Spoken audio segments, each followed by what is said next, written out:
Welcome to Digital Waves here at Tribes Amstel. Today here with me is Quinten Selhorst, the founder and may I say CEO of Felyx. Yeah, you can. Yeah. An e-scooter sharing platform currently live in Amsterdam and Rotterdam here in the Netherlands.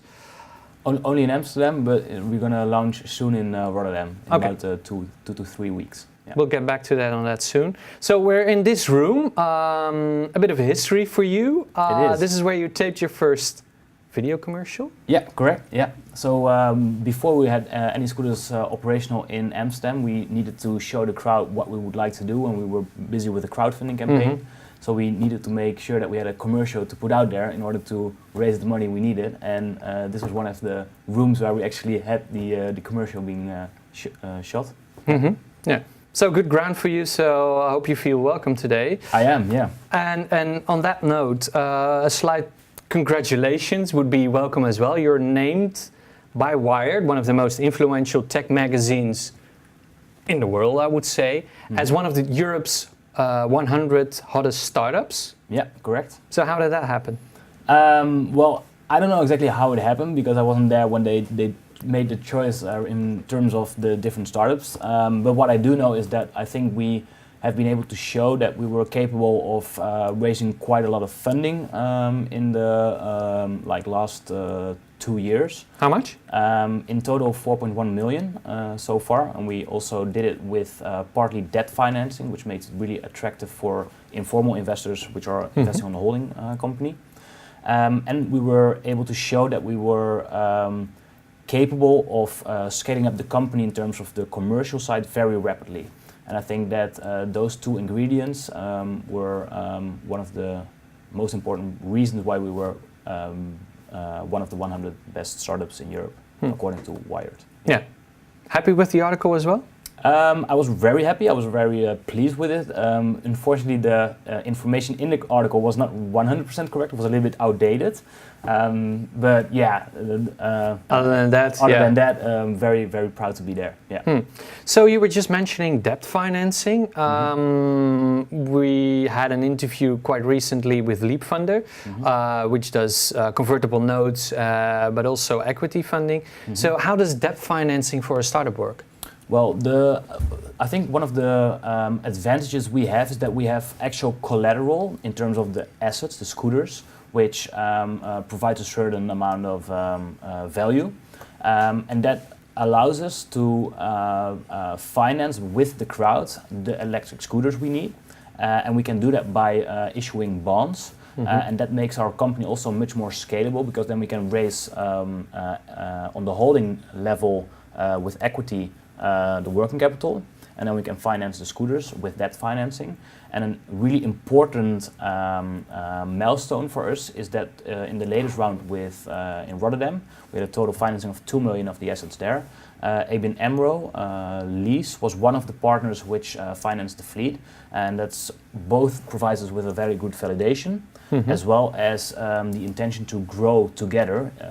So yeah, that was a big step for us. Yeah, I mean, and you have a bank backing you. I mean, that's to other investors, that's probably really worthwhile. Yeah. So can you explain a little bit about your plans in Rotterdam? Because that's very new. How are you going to approach that market? Well, the good thing is that we already have a plan, a draaiboek. We know from our experiences in Amsterdam, which we also written down, of course, what is being needed in order to make your operations and your logistics very lean, scalable, and efficient. So with that knowledge, we were already able to incorporate that from actually before starting in Rotterdam in 2 or 3 weeks' time. In terms of marketing, we have a different approach. In Amsterdam, we knew that we wanted to scale up a little bit less aggressively because we needed to fine-tune everything.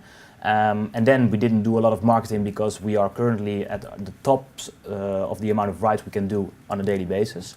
But then in Rotterdam, we want to show, also because we have more vehicles, that we can scale up more rapidly. So we put a lot of marketing effort in 3 weeks' time in order to show how fast we can make it aware to the broad public in Rotterdam. So how many scooters do you have in Amsterdam currently? 108. And how much will you have in Rotterdam? 324. So Rotterdam is going to be a much more important market for you, or are you going to Yeah. scale up in Amsterdam as well?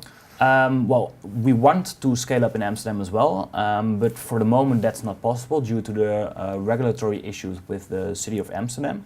Can you explain? Yeah, so when we entered the Amsterdam market late August 2017, we entered the market with a very we put a lot of thought in how to prevent nuisances, and we did that also in collaboration, like speaking a lot with the municipality of Amsterdam, what to think about. Yeah. You consulted basically with them how you could do exactly, it in a we put a lot of their sufficient input into our way of modus operandi.